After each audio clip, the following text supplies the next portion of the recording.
Yuk jadi bagian dari dakwah kami. Dukung operasional dakwah dan sosial kami, raih pahala amal jariah yang terus mengalir sampai hari kiamat. Assalamualaikum warahmatullahi wabarakatuh. Alhamdulillah, lisan kita tidak pernah berhenti memuji Allah subhanahu wa ta'ala atas segala nikmat yang dilimpahkan kepada kita. Termasuk Allah masih memberikan kita pada hari ini umur dan kesempatan untuk menambah amal-amal saleh kita sehingga bisa memberatkan timbangan amal baik pada hari kiamat. Dan juga tentunya bagi yang masih memiliki dosa diberikan kesempatan untuk bertaubat sehingga dia lepas dari hukuman dan siksaan Allah yang akan menimpanya karena dosa tersebut. Dan belum lagi nikmat yang lain, kesehatan, pasangan hidup, keturunan, pekerjaan, makanan, minuman, dan segala macam hal. Dan Allah memerintahkan kita untuk menikmati serta bersyukur. Dan bersyukur ini dengan kalimat yang sangat mudah untuk diucapkan, Alhamdulillah. Maka selalu basahi dalam bibir kita dengan kalimat ini.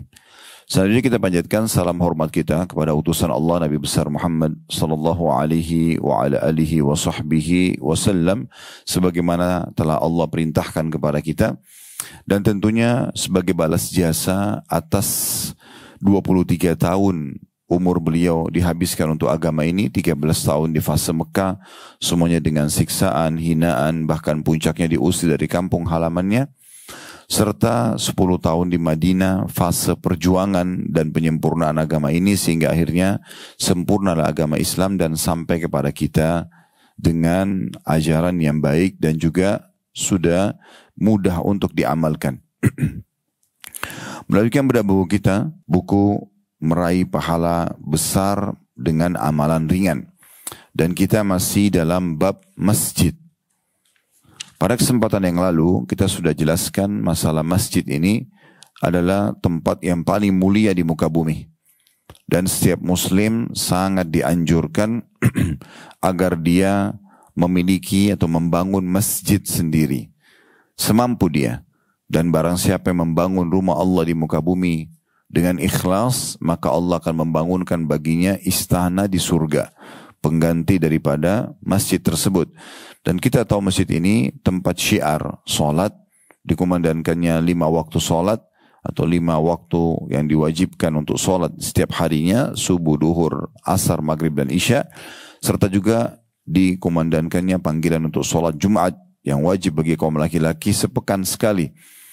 Dan selama masjid itu masih ada, maka berarti kita akan panen pahalanya sebagai orang penyebab adanya masjid tersebut. Sebenarnya sudah panjang lebar kita jelaskan pada pertemuan yang lalu, saya mengingatkan aja kembali. Kalau ada orang yang sholat di masjid, setelah mendengarkan azan, hayya ala sholah, ayo sholat, hayya ala falah, ayo menuju kepada kemenangan. Kemudian dia pergi ke masjid. Kalau dia ikhlas, setiap langkahnya akan mendapatkan pahala. Dalam sebuah hadis yang sahih dikatakan, satu langkah kaki akan mengangkat derajat, satu langkah kaki yang lain dicatat satu pahala dan diampuni satu dosa. Terus sampai dia ke masjid dan juga pada saat dia pulang dari masjid.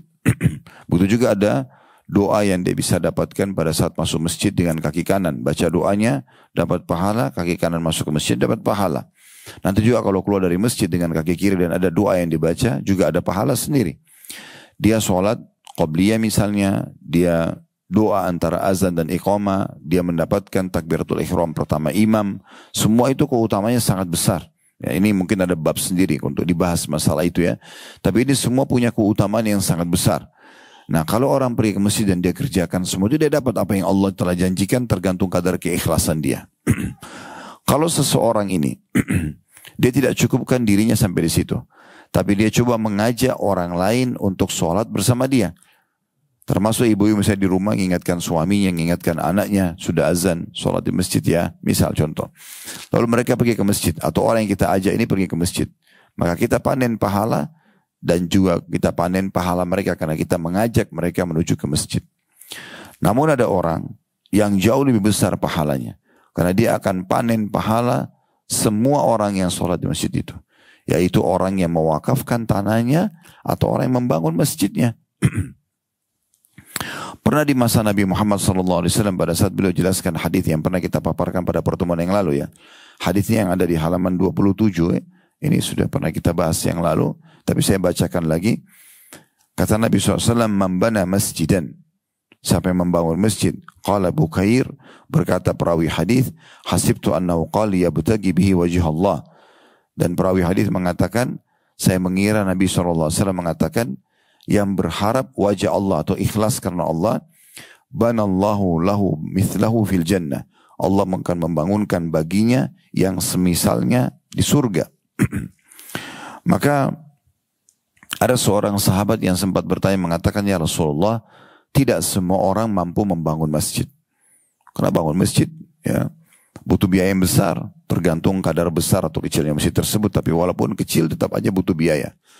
Maka kata Nabi SAW, Allah akan memberikan pahala ini, mendapatkan istana di surga, walaupun seseorang yang membangun masjid seperti sarang burung terkecil.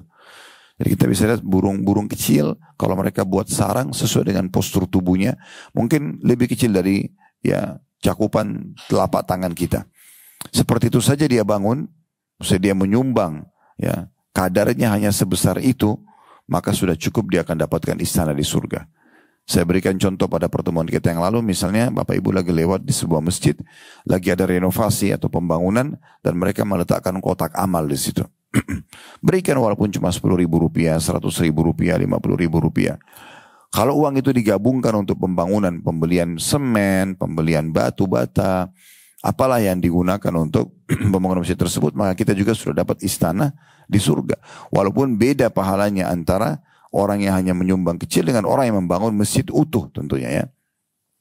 Dan ini sebuah keutamaan tersendiri. Setiap muslim harusnya menjadikan target itu.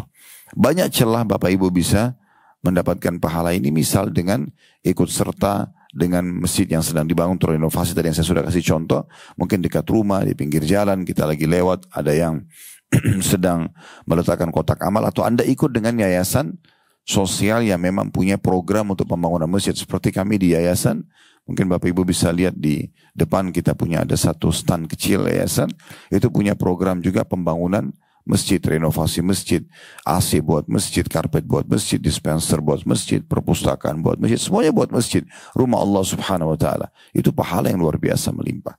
Ya. Ini bisa kita dapatkan, atau memang sengaja kita menabung income kita setiap bulan misalnya. Walaupun ibu-ibu tidak punya kerjaan misalnya, cuma ada uang nafkah dari suami, tapi bisa disisipkan dengan izin melalui beliau. Bisa nggak saya sisipkan 100.000 untuk pembangunan masjid, atau 50.000 rupiah, tidak masalah. Dia kumpulkan dulu, diakumulasikan. Kalau terkumpul setelah 5 tahun, 10 tahun ke depan, terkumpul sekian juta rupiah misalnya, lalu kita sumbangkan buat masjid, ini juga sangat bagus. Salah satu program yang bisa dilakukan. Atau misalnya anak-anak kita berikan uang jajan, sampaikan kepada mereka. Kalau jajan ini ibu atau ayah berikan sekian ya, misalnya 10.000 rupiah contoh, atau 20.000 rupiah uang saku buat mereka. Nanti dari uang ini 5.000 rupiah atau 3.000 rupiah sengaja ya ditabung untuk diberikan pembangunan masjid, untuk masjid saja. Misal contoh. Atau memang Anda yang sedang punya investasi atau perusahaan, memang disisipkan dari keuntungan perusahaan untuk masjid, gitu kan. Nah semua ini bisa kita lakukan sehingga kita bisa mendapatkan keutamaan, mendapatkan istana di surga. Ya. Jadi setiap kali orang sholat di sana, setiap kali orang wudu, setiap kali ada pengajian, setiap kali orang aktivitas apa saja, berdoa, berzikir, baca Quran, semua kita akan panen pahalanya. Jadi kami juga sekaligus pada kesempatan ini mengajak kalau ada bapak ibu yang punya tanah mau diwakafin buat masjid, ya, atau ada dana untuk masjid bisa dialokasikan melalui yayasan kami. Insya Allah nanti akan ada laporan lengkap sampai kepada bapak ibu sekalian. Baik, kemudian kita juga sudah pelajari hadis yang selanjutnya tentang masalah kalau ada orang menuju ke masjid dan dia tidak ingin kecuali untuk belajar kebaikan atau mengajarnya, maka itu pahalanya sama dengan pahala haji lengkap. Nah, itu di halaman 28 ya. Hadits Abu Umamah radhiyallahu anhu bahwasanya Nabi SAW bersabda, "Man ghada ila al-masjid la yuridu illa an yata'allama khairan aw yu'allima, kana lahu ka'ajri hajjin tamman hajjatuhu." Barang siapa yang bergegas ke masjid dengan niat hendak belajar atau mengajarkan kebaikan, maka dia mendapatkan seperti pahala haji yang sempurna. Ya, jadi kalau ada kesempatan ajakan untuk ke masjid belajar, maka ini akan ada pahala haji yang Bapak Ibu dapatkan.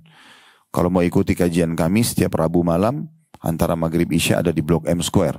Itu sudah rutin, mungkin sudah sekian tahun kami mengisi di situ ya, kajian tentang dosa-dosa besar. Bisa disisipin waktu bersama dengan keluarga datang. Cukup besar, masjid bisa menampung di atas 10.000 orang, Masya Allah. Dan cukup banyak juga jemaah yang datang, sehingga bisa Bapak Ibu partisipasi, hadir untuk mendapatkan pahala ini. Ke masjid ya, dengan tujuan untuk belajar atau mengajar. Pengajarnya pun, ustadznya pun akan dapat yang sama, pahala haji yang lengkap. Ini sudah kita jelaskan juga pada pertemuan yang lalu. Kesempatan ini insya Allah kita akan tutup bab tentang masjid ini sesuai dengan yang penulis tulis di sini ya. Tentang dua keutamaan masjid, yaitu Masjid Nabawi di Madinah dan Masjid Quba juga di Madinah. Saya akan bacakan dulu hadisnya di halaman 28 di cetang kita yang nomor 3 ya. Dari Abu Hurairah radhiyallahu anhu, yang mana dia mengatakan marfu pada Rasulullah sallallahu alaihi wasallam. Makna marfu maksudnya sampai kepada Nabi Muhammad sallallahu alaihi wasallam. Salatun fi masjidi hadha afdalu min alfi salatin fi ma siwa illa al-masjidal haram.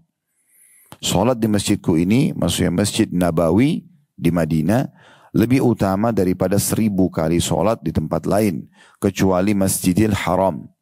Hadis ini ada footnote di situ nomor 36, diriwayatkan oleh Imam Muslim dalam Kitabul Hajj, dan seterusnya di bawah ada keterangan juga diriwayatkan oleh Tirmidzi ya. Dan juga Tirmidzi mengatakan hadis ini hasan sahih. Lalu penulis mengatakan setelah mengangkat sebuah hadis ini, hal ini semuanya kembali kepada masalah pahala. Maksudnya pahala mendirikan sholat di Masjid Nabawi 1000 kali lebih banyak bila dibandingkan dengan pahala sholat di tempat lainnya. Baik, kita bahas dulu ini ya. Kita bahas dulu ini, kemudian kita akan masuk ke Masjid Quba selanjutnya ya. Karena di Masjid Quba ada disebutkan kurang lebih 4 buah hadis. Baik, Masjid Nabawi, Bapak Ibu sekalian, memiliki keutamaan yang sangat besar. Saya akan coba bacakan dulu beberapa hadis yang ditulis oleh Al-Mundhiri rahimahullah dalam buku beliau At-Targhib Tarhib, dan ditelusuri dan dipastikan lagi kesahihan hadisnya oleh Syekh Albani dalam Sahih At-Targhib Tarhib. Ada bab kitab haji, bab nomor 14 ditulis oleh beliau, anjuran salat di Masjidil Haram, Masjid Madinah, Baitul Maqdis dan Masjid Quba. Ini bab khusus ditulis oleh Al-Mundhiri. Saya cuma ingin Bapak Ibu mendengarkan tentang hadis-hadis ini karena mirip satu sama yang lain, tapi kita coba membaca semua riwayat-riwayat yang ada. Kalau ada yang mau menulis juga itu hak Anda tentunya. Hadis pertama dengan sanad sahih dari Ibnu Umar radhiyallahu anhuma bahwa Rasulullah sallallahu alaihi wasallam bersabda, salatun fi masjidi hadza afdalu min alfi salatin fi ma siwa illa al-masjidal haram. Salat di masjidku ini, lalu Nabi SAW sambil tunjuk masjid beliau ya, di kota Madinah, di Masjid Rasulullah SAW, Masjid Nabawi.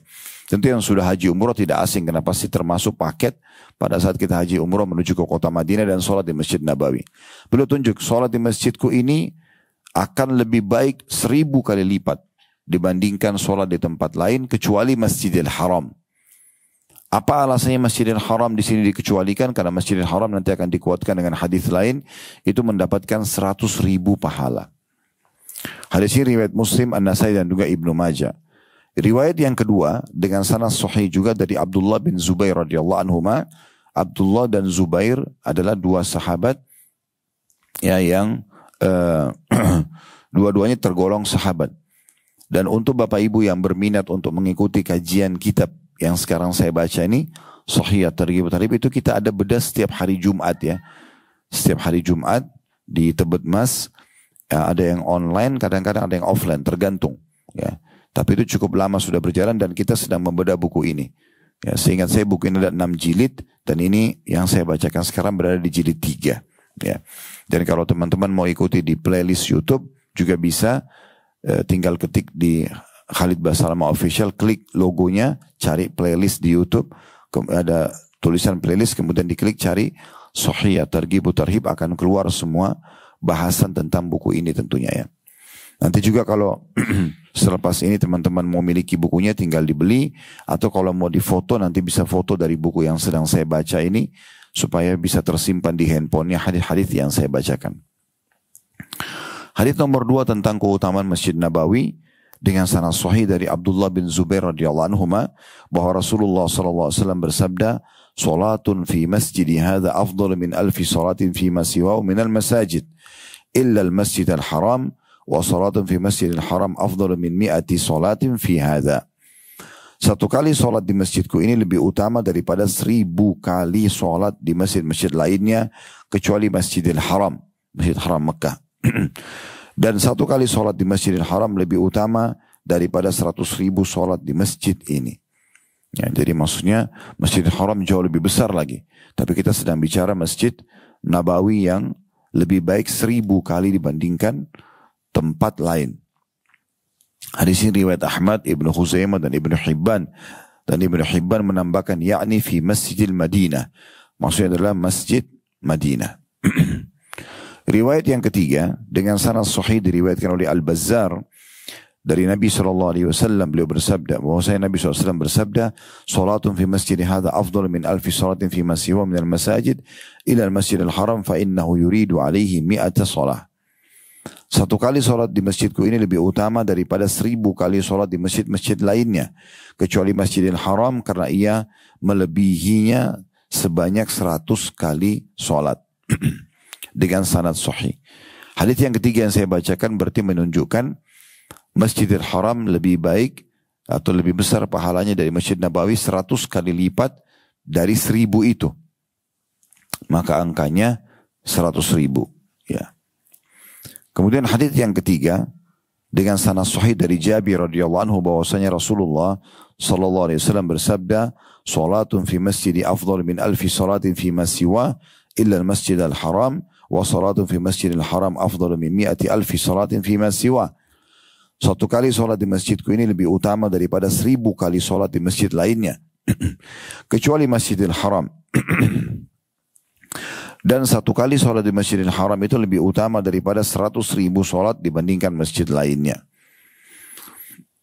Dan begitu seterusnya riwayat-riwayat yang mirip menyampaikan tentang keutamaan solat di Masjidil Haram lebih baik daripada Masjid Nabawi. Tapi Masjid Nabawi 100 dibandingkan masjid selain Masjid Haram 1000 kali lipat.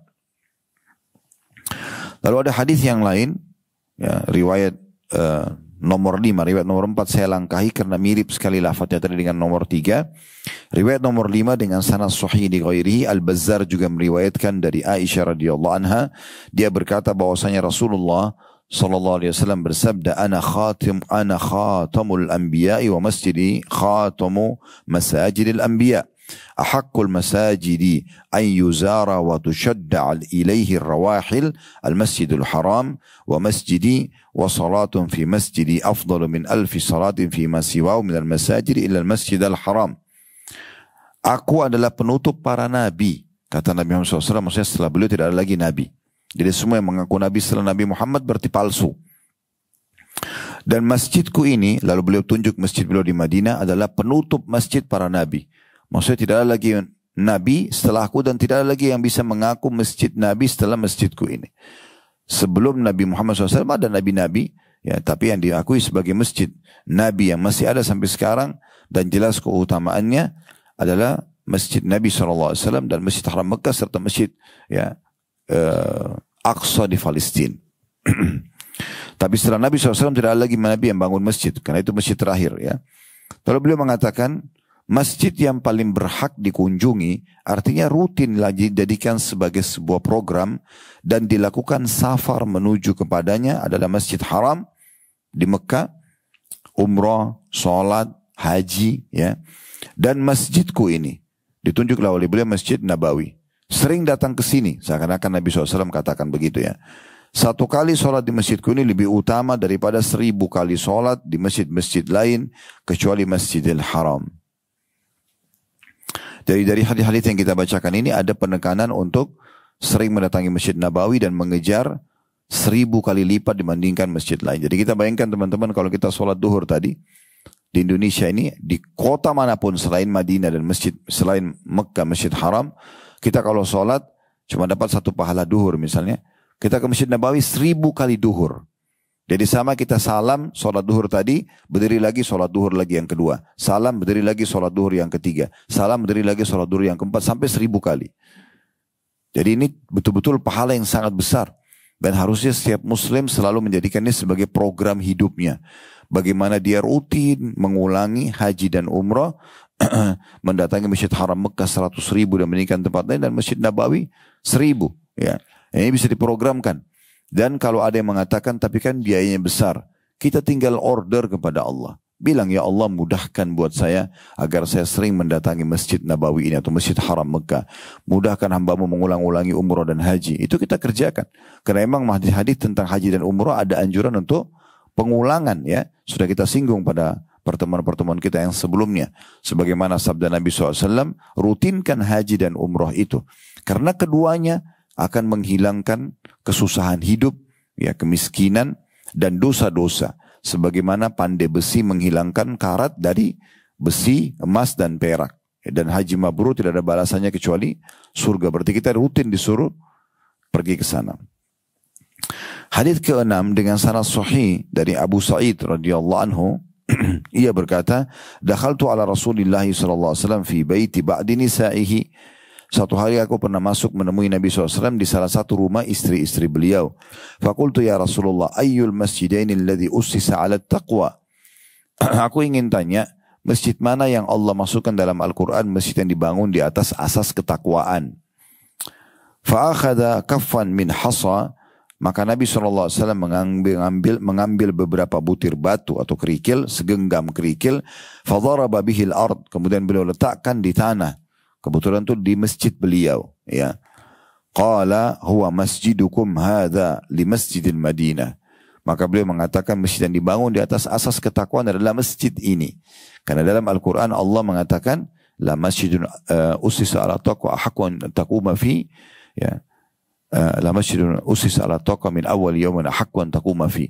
Sungguh masjid yang dibangun di atas asas ketakwaan yang pertama kali dibangun itu lebih pantas kau sholat dalamnya. Maka beliau mengatakan adalah Masjid Nabawi, ya. Ada pendapat lain yang mengatakan Masjid Kuba, tapi yang paling kuat adalah Masjid Nabawi tentunya, ya. Karena dalam riwayat lain pernah ada seseorang atau dua orang berselisih pendapat di Masjid Nabawi. Satu mengatakan masjid takwa itu, masjid yang dibangun di atas ketakwaan dalam ayat, itu adalah Masjid Kuba. Ada yang mengatakan Masjid Nabawi. Maka pada saat Nabi SAW mendengar dan ditanyakan kepada beliau, beliau mengatakan huwa masjidi hadha.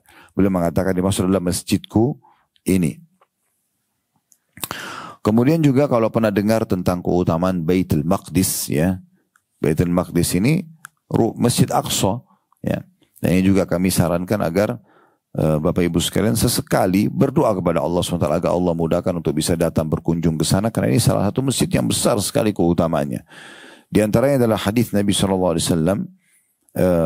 dari hadis Abdullah bin Amr bin As radhiyallahu anhuma, kata Nabi SAW, lamma faraga Sulaiman bin Daud alaihissalam min bina Baitul Maqdis, pada saat Nabi Sulaiman alaihissalam selesai membangun dan merenovasi Baitul Maqdis, sa'ala Allah azza wa jalla thalathan. Nabi Sulaiman minta 3 hal dari Allah subhanahu wa ta'ala. Ayyu'tiyahu hukman yusadifu hukmah. Agar keputusan beliau dalam kerajaannya, yaitu akan selalu sama dengan keputusan Allah subhanahu wa ta'ala, walaupun wahyu belum sempat turun. Beliau tidak melanggar jadinya. Wa mulkan la yanbaghi li ahadin min ba'di. Dan beliau minta kerajaan tidak layak untuk orang sesudah beliau. Wa annahu la ya'ti hadzal masjid ahadun la yuridu illa as-salata fi. Dan yang ketiga adalah beliau minta agar siapapun yang datang ke masjid ini, maksudnya Masjid Aqsa, dia tidak ingin kecuali hanya salat di dalamnya, illa kharaja min dhunubi ka yaumi waladathu ummu, kecuali dia, ya, seperti baru dilahirkan oleh ibunya dari dosa-dosanya. Jadi dengan sholat 2 rakaat di Masjid Aqsa, sunnah atau wajib, itu bisa membersihkan dosa seperti baru dilahirkan oleh ibu. Faqala Rasulullah SAW, maka Nabi SAW bersabda, amma thintaini faqad u'tiyahuma. Yang 2 permintaan pertama sudah Allah berikan kepada Sulaiman, wa arju an yakuna qad u'tiyats tsalitsa.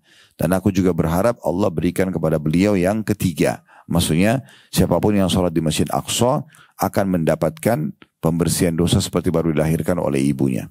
Lalu kalau teman-teman tanya, apa hubungannya Ustaz dengan Masjid Nabawi? Ada hubungannya.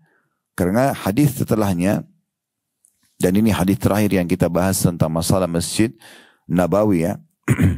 Yaitu hadis Abi Dzar radhiyallahu anhu, anna sa'ala Rasulullah sallallahu alaihi wasallam 'anis salati fi Baitul Maqdis.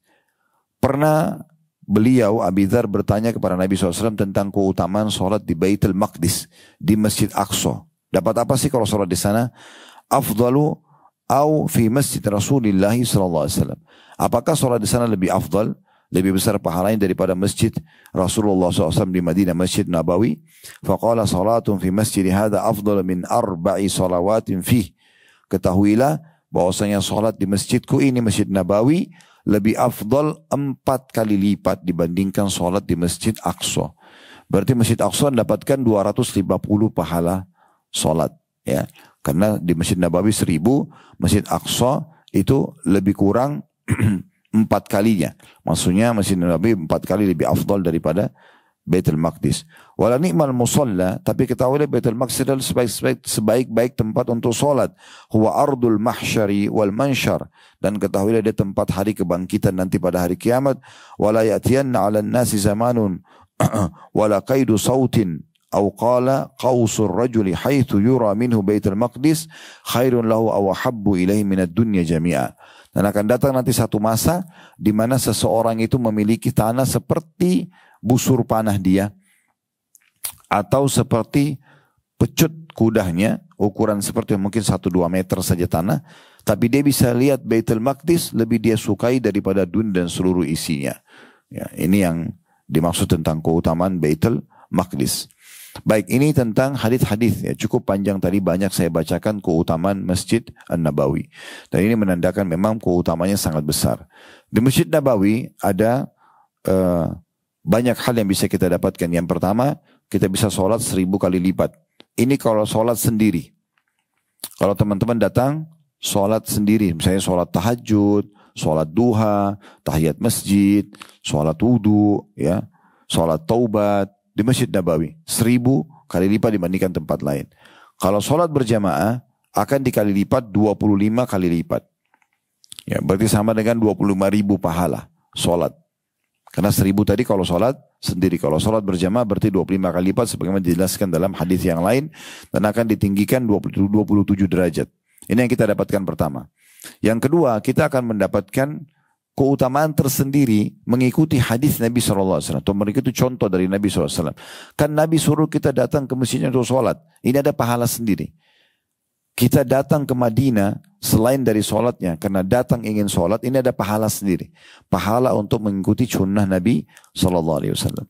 Yang ketiga kita bisa dapatkan adalah pahala menziarahi kuburan Nabi SAW. Ini keutamaan tersendiri. Karena memang menziarahi kubur sunnah Nabi SAW. Apalagi kuburannya Nabi Muhammad SAW. Ya. Biasanya kita masuk ke Raudhah. Ya. Tapi kalaupun tidak bisa masuk ke Raudhah, karena sekarang ini setelah masa pandemi sudah sering ada atau ada syarat tasrih, izin resmi, ya. Makanya kalau Bapak Ibu ikut travel, usahakan tanya, ini visa yang akan saya dapatkan nanti sudah ikut tasrihnya belum? Tasrih Raudhahnya, ya. Itu ada izinnya. Karena kalau itu tidak ada, maka tidak bisa masuk.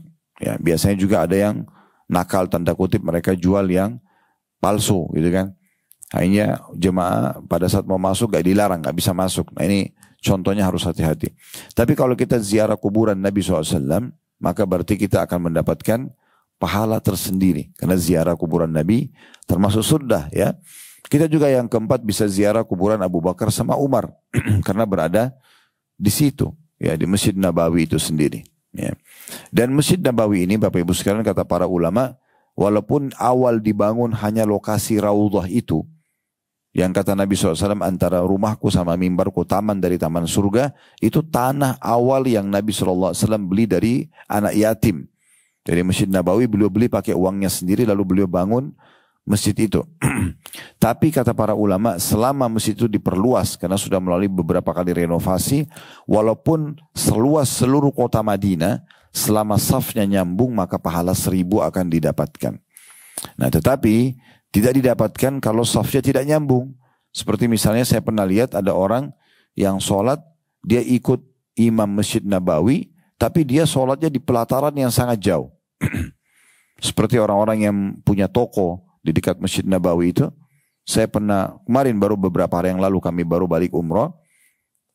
Pas lewat menuju ke masjid dari Hotel Hilton, itu di bawahnya ada toko-toko, ada penjaga toko situ yang lagi sholat di situ. Dan ini saya sampaikan, kalau ini tidak dapat pahala, ya, karena harusnya masuk ke dalam pagar Masjid Nabawi, karena safnya ada di sana. Tapi kalau sudah lewat tembok pagar dan di pelataran bagian dalam itu sudah dapat 1000 pahala. Ya, jadi jangan sampai sholat di luar tembok pagarnya. Beda dengan Masjidil Haram. Kalau Masjid Haram Mekah itu beda. Karena ulama mengatakan yang dimaksud dengan Masjidil Haram adalah masjid yang ada di wilayah haram. Berarti seluruh wilayah haram Mekah, semua masjidnya 100.000. Walaupun Bapak Ibu bukan sholat di dekat Ka'bah. Misalnya kita lagi kunjungin satu kerabat kita yang sudah lama tinggal di Mekah, tapi masih daerah haram. Ya, daerah haram itu berarti daerah yang dimuliakan, itu ada batasannya ya.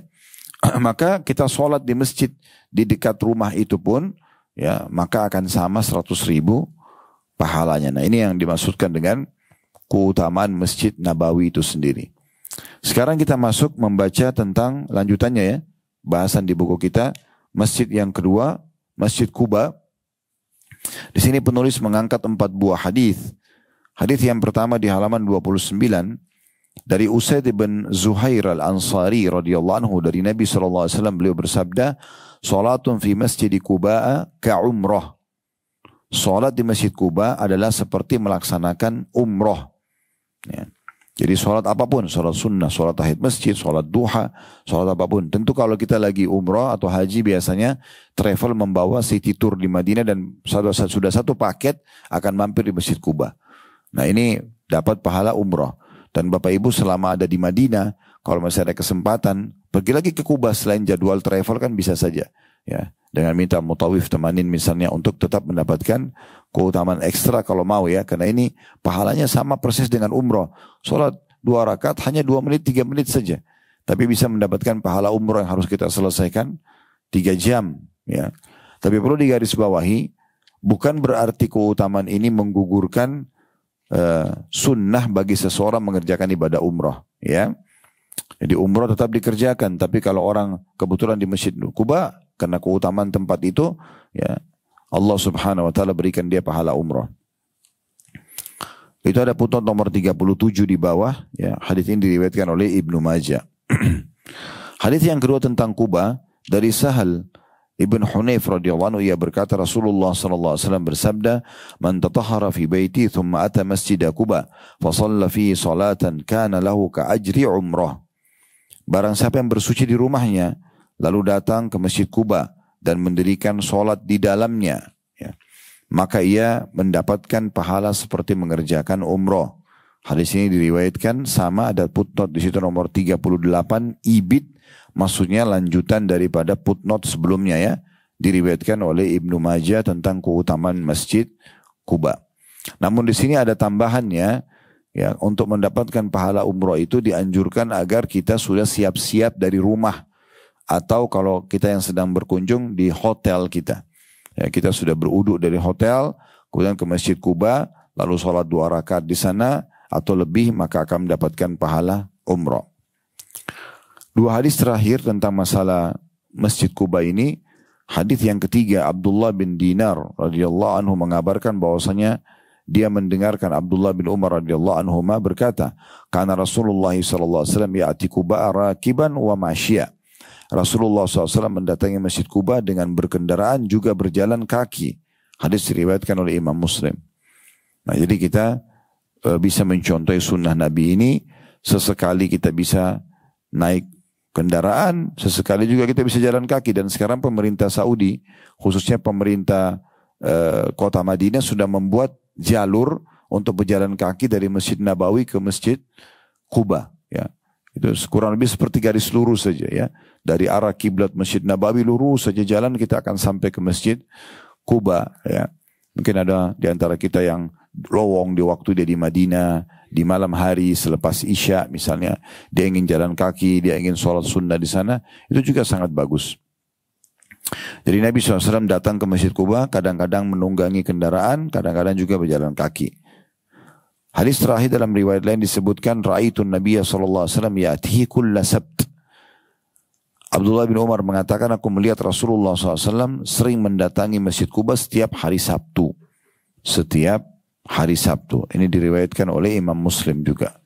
Nah, jadi ini hadis-hadis tentang masalah Masjid Quba. Dan kedepannya insya Allah kita akan bahas tentang bab zikir dan doa. Namun sebelumnya kita akan coba masuk ke Masjid Quba. Masjid Quba ini masjid yang pertama dibangun ya di dalam Islam, maksudnya di dalam kehidupan Nabi Muhammad SAW. Karena di Mekah beliau tidak bisa bangun masjid. Ya, selama 13 tahun di Mekah itu disiksa oleh orang Quraisy, diganggu ibadah pun nggak bisa. Kadang-kadang tawaf atau sholat diganggu oleh orang-orang Quraisy. Pernah Nabi SAW lagi sholat dituangin kotoran unta, pernah lagi sujud diinjak batang leher beliau SAW. Para sahabat yang mengaji dekat Ka'bah dipukulin dan memang mereka diganggu. Maka Nabi SAW hijrah ya, di tahun pertama hijrah. Kalau sekarang kan kita berada di tahun 1444 Hijriah. Beliau sudah 1444 tahun yang lalu Nabi hijrah ke Madinah.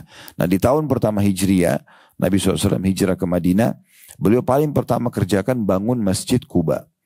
Itu di lokasi Quba sekarang. Walaupun fisik masjid sekarang itu sudah bukan masjid yang di masa Nabi ya. Sudah bukan fisik masjid di masa Nabi. Masjid Nabi dulu masih sederhana sekali. Terus pemerintah Saudi renovasi sampai bisa sebagus sekarang itu ya. Dan kedepannya mereka juga akan terus kembangkan untuk dibangun. Intinya mirip dengan Masjid Nabawi tadi, Masjid Quba diluaskan seluas apapun selama safnya nyambung, atau diistilahkan dengan Masjid Quba karena memang masjidnya bertambah dan bersambung bangunannya, maka akan mendapatkan pahala umroh pada saat sholat di sana. Dan ada pelajaran penting di sini. Ini contoh dari Nabi SAW pada saat beliau pertama hijrah ke Madinah. Maka yang pertama beliau lakukan adalah membangun masjid. Oleh karena itu sangat dianjurkan setiap muslim kalau dia baru atau dia berada di satu lokasi, di kota, di desa, di negeri misalnya di ibu kota, ya dia membangun masjid. Begitu juga kalau dia punya perusahaan, ya dia punya instansi, usahakan ada masjid atau musola tempat sholat. Ya ini contoh dari Nabi SAW. Yang kedua beliau persaudarakan antara muhajirin dan ansar, pendatang dan pribumi dipersaudarakan agar tidak ada lagi rasis dalam Islam.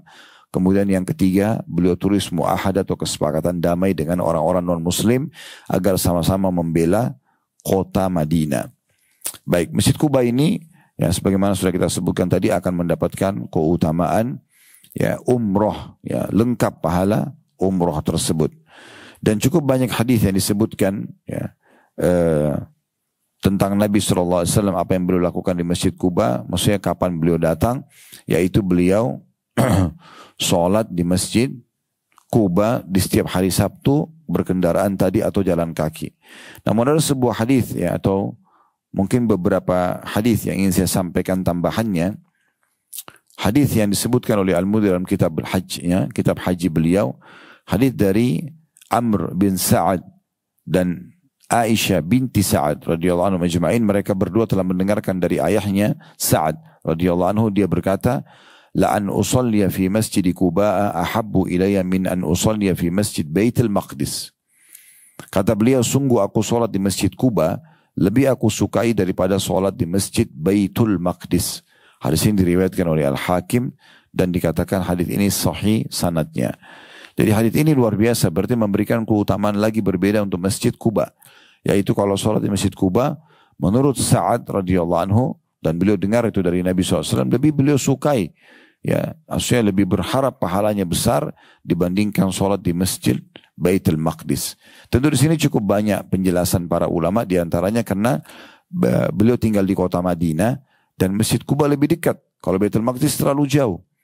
Maka dengan seringnya sholat di Masjid Quba karena dekat dengan rumah beliau, maka dia mengatakan ini lebih aku sukai daripada sholat di Masjid Baitul Maqdis. Sementara dari sisi keutamaan pelipat gandaan pahala tetap lebih besar Baitul Maqdis. Tadi sudah kita jelaskan kurang lebih 250 kali lipat dibandingkan tempat-tempat yang lain. Ya. Kemudian selanjutnya Nabi SAW itu pernah berdoa di Masjid Quba, tepatnya di hari Rabu, dan itu diijabah oleh Allah Subhanahu wa taala. Diangkat hadisnya oleh Al-Mundhiri dari hadis Jabir bin Abdullah radhiyallahu anhuma, anna Nabi sallallahu alaihi wasallam da'a fi Masjidil Fath thalathan bahwasanya Nabi SAW berdoa di Masjid Al-Fatih 3 kali. Yaumal Itsnaini wa yaumal Thulatha wa yaumal Arbi'a. Hari Senin, hari Selasa dan hari Rabu. Fastujiba lahu yaumal Arbi'a. Ya, bainas salataini. Kemudian beliau pun diterima doanya di hari Rabu di antara 2 salat. Ya, antara duhur dan asar. Fa'urifal bishru fi wajihi. Maka terlihat kegembiraan di wajah Nabi SAW. Qala Jabir berkata, falam yanzil bi amrun muhimmun galidun illa tawakhaitu tilka as-sa'a fa'ad'u fiha fa'ariful ijabah. Kemudian aku pun ya kalau sedang menghadapi satu permasalahan maka aku tidak pernah menyia-nyiakan waktu itu. Maksudnya antara duhur dan asar di hari Rabu ya agar Allah ijabah, dan ternyata Allah mengijabah doa-doaku. Jadi ini adalah penyampaian tentang masalah keutamaan Masjid Nabawi dan Masjid Quba. Saya akan tutup teman-teman sekalian dengan beberapa hadis keutamaan kota Madinah sendiri. Kenapa kita bahas ini? Karena kedua masjid ini, Masjid Nabawi dan Masjid Quba ada di kota Madinah. Nah, kota Madinah sendiri memang punya keutamaan yang sangat besar. Ya. Di antara hadisnya, kata Nabi SAW, saya masuk ke hadis-hadis pilihan yang cukup banyak ya. Kata Nabi SAW, la yasbiru ala la'wa'il madinati wa shiddatiha ahadun min ummati illa kuntu lahu syafi'an yawmal qiyamati aw syahida. Tidaklah seorang pun dari umatku yang sabar atas segala kesulitan dan kesempitan hidup di Madinah, melainkan aku akan menjadi pemberi syafaat dan saksi atau saksi baginya pada hari kiamat. Jadi kalau Bapak Ibu lagi tinggal di Madinah, selain tadi bisa kejar pahala sholat di Masjid Nabawi 1000, di Masjid Quba dapat pahala umroh, ya. Maka juga kalau kita datang sana dan kita sabar dengan cuaca panas atau dingin, di sini disebutkan dengan susahnya hidup, segala kesulitan. Walaupun kita sekarang masuk di Madinah, Masya Allah, tidak ada kesulitan apa-apa. Tapi kalau ada orang sabar dengan itu, dia tinggal di Madinah, maka dia akan mendapatkan syafaat Nabi Muhammad sallallahu alaihi wasallam pada hari kiamat nanti. Kemudian juga dalam hadis yang lain yang menyebutkan tentang masalah keutamaan Madinah, kata Nabi sallallahu alaihi wasallam, tuftahul yamanu fayati qaumun yabussuna fayatahammaluna bi ahlihim wa man ata'ahum. Nanti akan ada masa di mana Yaman ditaklukkan. Lalu akan datang satu kaum yang menghalau, lalu membawa keluarga mereka dan orang-orang yang taat pada mereka untuk meninggalkan kota Madinah. Jadi karena Yaman ditaklukin, Yaman lebih subur, ya, mirip dengan kita di Indonesia, cukup banyak tumbuh-tumbuhan dan segala macam, lebih subur dari kota Madinah. Nah, pada saat itu ditaklukin, ada orang-orang yang tinggal di Madinah, dia bawa keluarganya dan semua yang dia anggap patuh sama dia, meninggalkan kota Madinah. Lalu kata Nabi SAW, wal madinatu khairun lahum law kanu ya'lamun. Ketahuilah kota Madinah tetap lebih baik bagi mereka kalau mereka mengetahuinya. Jadi tentu keutamaannya karena juga ada Masjid Nabawi dan Masjid Quba tadi. Setiap hari penduduk Madinah bisa dapatkan 1000 pahala sholat di Masjid Nabawi. Setiap hari bisa dapatkan pahala umrah, ya, di Masjid Quba. Wa tuftahu Syam, dan akan nanti kalian bebaskan juga negeri Syam. Negeri Syam 4 negara, Libanon, Syria, Palestina dan Jordania. Dulu namanya negeri Syam. Fayati qaumun yabussuna wa fayatahammaluna bi ahlihim wa man ata'ahum. Dan nanti akan ada orang-orang yang penduduk Madinah, mereka karena sudah berhasil taklukkan negeri Syam, mereka kembali ke Madinah membawa semua keluarga mereka dan siapapun yang taat sama mereka. Di masa itu ada cukup banyak budak-budak yang dianggap taat atau staf-stafnya, dibawa semuanya tinggalkan Madinah ke negeri Syam. Dan kata Nabi SAW, wal madinatu khairun lahum law kanu ya'lamun. Dan Madinah tetap lebih baik bagi mereka kalau mereka mengetahuinya. Wa tuftahul Iraq, dan kalian juga akan bebaskan Irak nanti dari kekufuran. Fayati qaumun yabussuna wa yatahammaluna bi ahlihim wa man ata'ahum. Dan nanti akan datang orang penduduk Madinah, mereka tarik semua keluarganya, ya, dan siapapun yang patuh pada mereka meninggalkan kota Madinah.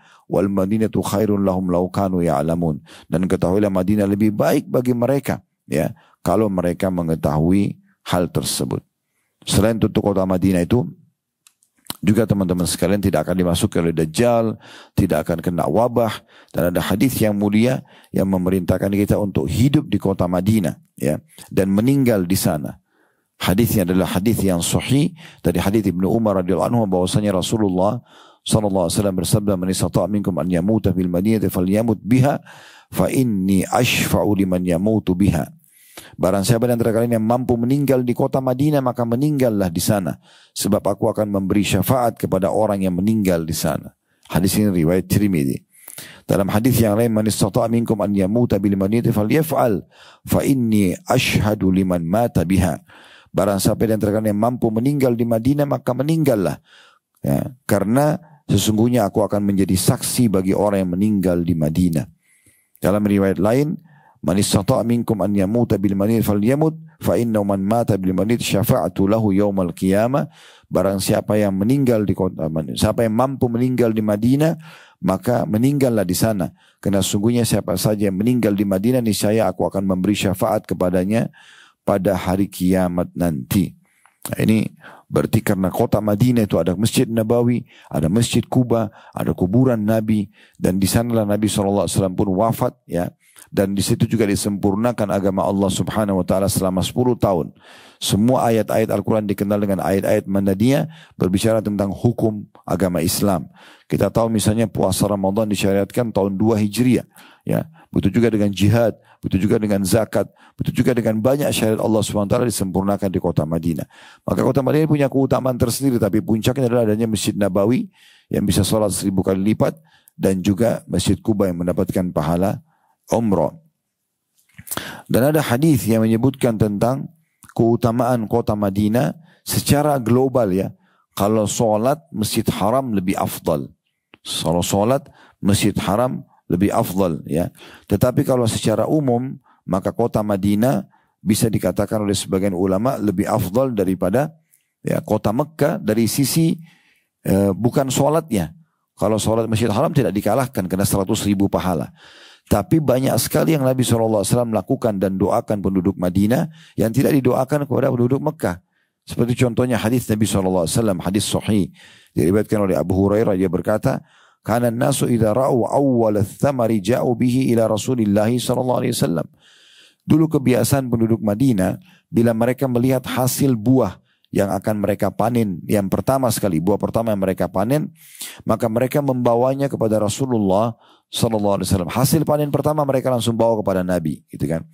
Fa idza akhadahu Rasulullah sallallahu alaihi wasallam qala, kalau Nabi SAW menerima pemberian buah pertama mereka panen itu, maka Nabi SAW pun berdoa atau berkata, "Allahumma barik lana fi thamarina." Ya Allah, berkahilah kami di buah-buahan kami. Maksudnya buah-buahan Madinah. Ya, makanya kota Madinah itu tidak pernah kehabisan buah-buahan. "Wa barik lana fi madinatina." Dan berkahilah buat kami di kota kami ini. Ini juga tidak ada doa Nabi SAW untuk kota Mekah. Cuma kota Madinah saja. "Wa barik lana fi sa'ina wa muddina." Dan juga berkahilah kami di takaran dan timbangan kami. "Allahumma inna Ibrahim abduka wa khaliluka wa nabiyyuk."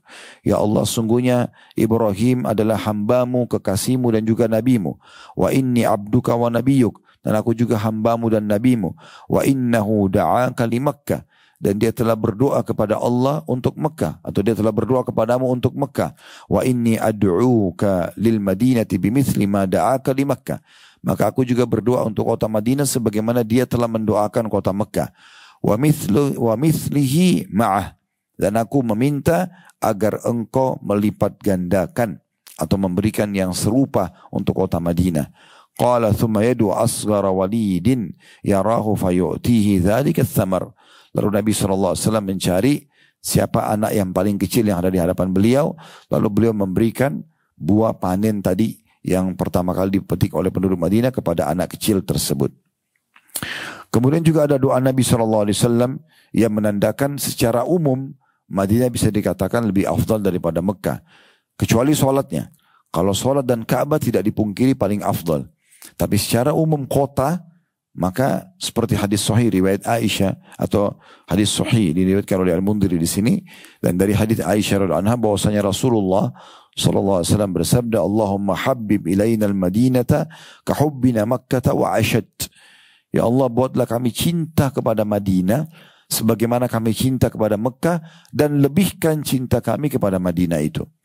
Wa sahhihha lana, dan baikilah kota Madinah itu, sempurnakanlah untuk kami. Wa barik lana fi sa'iha wa muddiha, dan berkahi kami pada takaran dan pada timbangan kami di Madinah. Maksudnya selalu saja transaksi jual beli perdagangan diberkahi di sana. Ya. Wangkul hummaha faj'alha bil juhfa, dan keluarkanlah wabah demamnya dan letakkanlah di Al-Juhfa. Al-Juhfa ini satu lokasi yang pada saat itu dipenuhi oleh orang-orang Yahudi. Ya, ini menandakan ada doa Nabi SAW agar memberikan Madinah lebih daripada ya kota Mekah, ya, dalam beberapa hal, ya, tapi atau secara globalnya, Kemudian juga hadis Nabi SAW yang mulia, hadis sahih diriwayatkan Bukhari Muslim, ya, yang berbunyi dari Anas radhiyallahu anhu, Allahumma ja'al bil madinati dhi'fai ma ja'alta bi Makkah minal barakah. Ya Allah, jadikanlah di Madinah ini 2 kali lipat berkah yang telah engkau jadikan di Mekah. Nah, ini betul jelas sekali sabda Nabi SAW. Ya Allah, jadikanlah ya Madinah ini keberkahan 2 kali lipat dari apa yang engkau berikan kepada kota Mekah. Ya, dan cukup banyak tentunya ya hadis-hadis yang menyebutkan tentang masalah kota Madinah dan keutamaannya, dan diantaranya karena memang di situ ada, saya katakan tadi, Masjid Nabawi, Masjid Quba, dan juga ada kuburan Nabi alaihi salatu wassalam. Belum lagi kita sebutkan kuburan Baqi, kuburan para sahabat. Itu ada ribuan sahabat Nabi yang dikubur sana, dan satu-satunya kuburan yang Nabi doakan agar dimaafkan penghuninya, dan itu berlaku sampai hari kiamat doa Nabi alaihi salatu wassalam. Dan beliau juga menyebutkan ada hadis yang lain, khairu ma rukibat ilaihi rawahila masjidu Ibrahim alaihissalam wa masjidi. Ketahuilah sebaik-baik yang paling besar pahalanya tempat yang didatangi dengan kendaraan adalah Masjid Ibrahim. Nabi Ibrahim AS membangun Masjid Haram Mekah dan Masjid Aqsa di Palestina, dan masjidku ini. Dalam riwayat lain, masjidi hadza wal baitul ma'mur. Masjidku ini dan Baitul Ma'mur. Baitul Ma'mur itu adalah tempat tawafnya para malaikat di langit ke-7 sana. Ya. Jadi ini menyebutkan tentang masalah keutamaan yang luar biasa dari Masjid Nabawi, tapi intinya sebenarnya karena adanya karena berada di kota Madinah, dan Madinah pun akhirnya mendapatkan keutamaan karena adanya Masjid Nabawi dan Masjid Kubah tadi. Allahu a'lam.